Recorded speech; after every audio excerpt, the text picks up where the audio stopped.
Klokken er kun 7 onsdag morgen, men for en lille gruppe ledere i det private og offentlige er dagens første møde allerede i gang.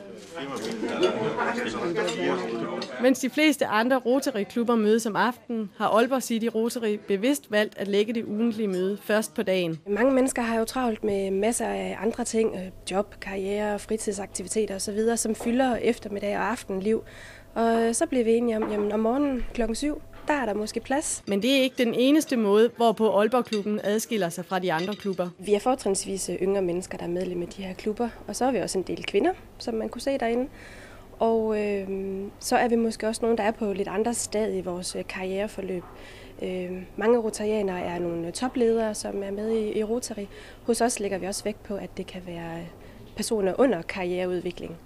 Så man måske ikke lige er en topleder, men man er på vej i sin karriere. Morgenmøderne forløber altid på samme måde.